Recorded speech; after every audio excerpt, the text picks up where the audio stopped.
am blitzing here on my blogs that I've written, 14 reasons, actually it's up to 15 or 16 now, reasons why we need to rethink our support of the public education system. I'm talking today about, which is the family and the sorry state of family time in this country. So again, I'm going to refer to a blog that I just wrote for some of this. So according to a 2020 study, 57% of kids think that their parents are more concerned about their careers than they are about them as children. That's pretty sad. And 52% of parents say they don't really spend much quality time with their kids. In fact, the study found that people only spend about 37 minutes a day in quality time, which is terrible. In contrast, the study also found that adults spend about 3 hours a day looking at their devices. And they're not doing that at work, right? They're doing that when they're at home, when they should be paying attention to their kids. So this study is very telling, and it's not a good thing. So let's talk about it a little bit. The question is, what is quality time? Well, that's going to be different, have a different definition for every person, every parent, every child. So this isn't very scientific, but let's just take that at face value and decide that that's whatever somebody defines as quality time is quality time, and agree that this just sucks. Okay, it's not good. And why does it suck? It sucks because of everything that we're missing out on and really developing these deep and meaningful relationships with our families that are going to last a lifetime. As I've talked about in a previous blog, I don't know whether I made a video about it, but the truly, in my opinion, okay, I don't have a degree in psychology, but in my opinion, the most important human need is not the need for food, clothing, and shelter. The most important need in a person's life is a need of meaning, to have meaning in their lives, to really know why they're alive, why they need to get up out of bed in the morning, and why they need to do anything, to go get a job and to live. If you don't have a basic level of meaning in your life, you don't care about that. You start taking drugs, you become a drug addict, you cut yourself off from people. And the way that we find the greatest joy and the greatest meaning in our lives is in having deeply meaningful relationships with our family members. Well, there are two things that are really the culprit in eroding those family moments that we should be having and establishing those deep relationships.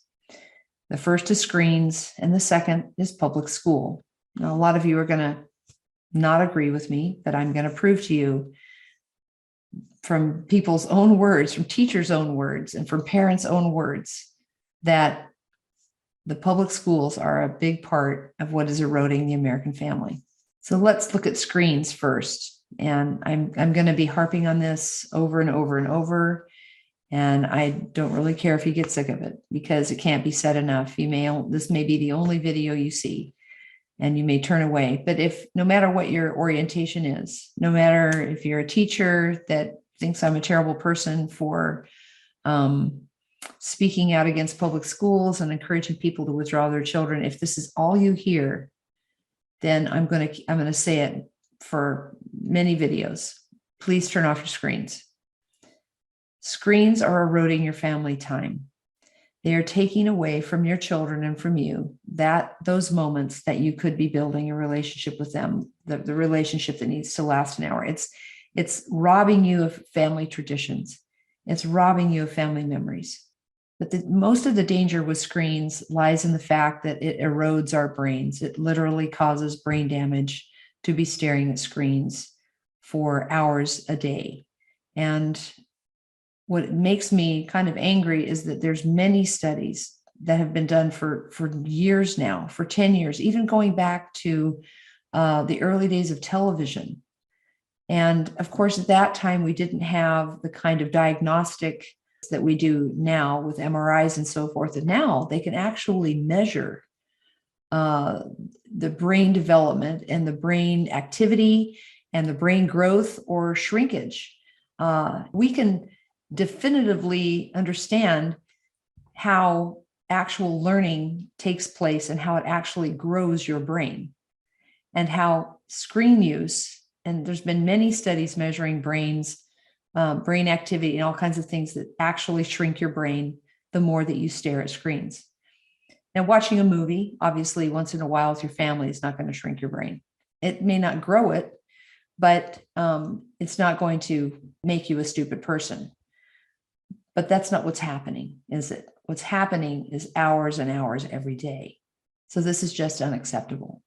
I challenge you to turn off your screens and use that time that you have, that precious time that you have, playing a board game, taking a walk. I'm going to say it over and over.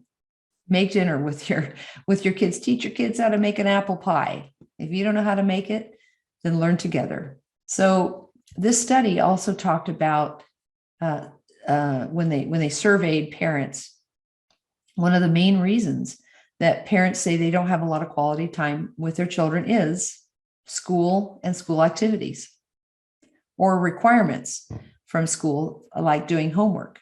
Let me quote from an October 2018 article in Education Week. And what the author tells us, the author who is both a teacher and a parent, this is a quote from what he says. Kids spend more waking hours at school during the week than they spend in their own homes. Add the demands of homework, forms to sign, and school events, and family time can shrink to a thin rind of the evening. This article is a stunning piece of evidence coming out of the mouth of a teacher and a parent about what I just said. I told you I would show you the proof. The studies prove it, and the anecdotal evidence proves it. Schools are one of the reasons we don't have the time with our kids that we need to have. And what time there is often taken up with homework or with school activities or school requirements that just, I'm sorry, they're unnecessary for the education of our children. It's one of the reasons I decided I just wasn't going to do it anymore. If I was going to spend 2 to 3 hours at night doing homework anyway, I might as well spend that time teaching them at home. And I was pretty sure I could do at least as good a job as what they were getting at school, because my kids were struggling in school. So guess what? I was right. As I've mentioned before, I just, talked about this. The philosophies that are being taught are, the woke philosophies. These are undermining the family. This is attacking the heart of our own family values. It goes right to the heart. You will spend all of your time undoing what the public school is doing. You won't have time for anything else. Even more damaging is the fact that if your child gets sucked into some of this stuff, your teachers, the vast majority of them, and I just posted an article about a Florida teacher just the other day who went on a rant on social media and said she doesn't care what the new Florida law says about the rights of parents. She is not going to, if she has a student come to her and tell her that he's gay and he doesn't want to come out, or he's transgender or whatever, she is not going to share that with the parent. She refuses. Many, many teachers feel this way. They will, for what they consider to be the right of the student to their privacy, will undermine the authority of a parent. This is something that teachers have been taught and something that they very strongly believe in, and they do believe they're doing it for the benefit of the child. That's their orientation, and they're going to stick with it. The last point I'd like to make is the point that most people do not understand, and that's in developing these deep relationships.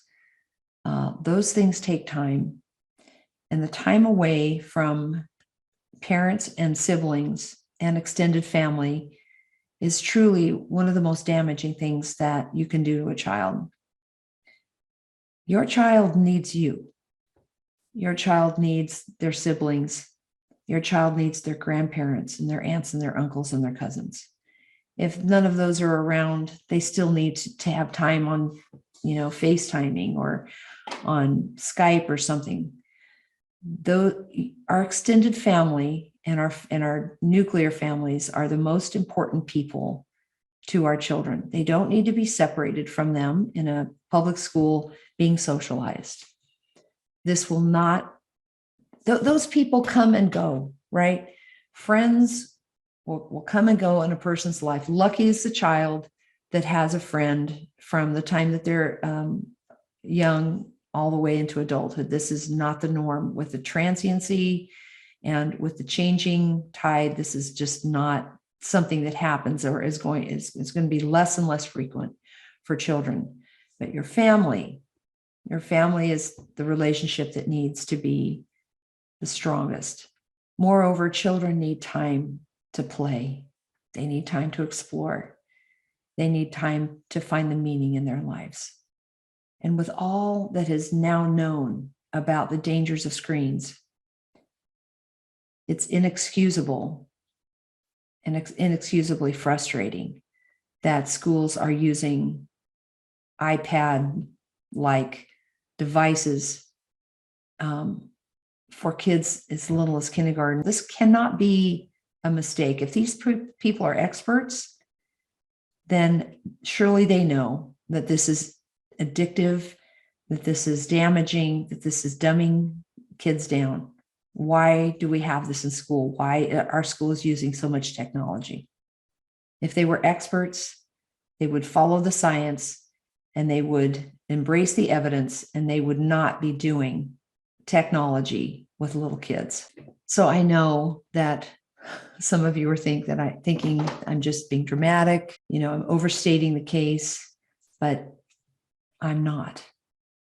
And we are going to see the results of all of this that I've just mentioned in this video and others more and more as time goes on. The public education system is just simply broken, and it's broken beyond repair. You really need to understand your options and make an informed decision. Please don't bury your head in the sand. Please don't just ignore and hope. Ask the questions, do the research, and understand that the platform that we're putting together in AL is to help you, to give you the help and support that you need. We're here. Reach out. We'd love to talk.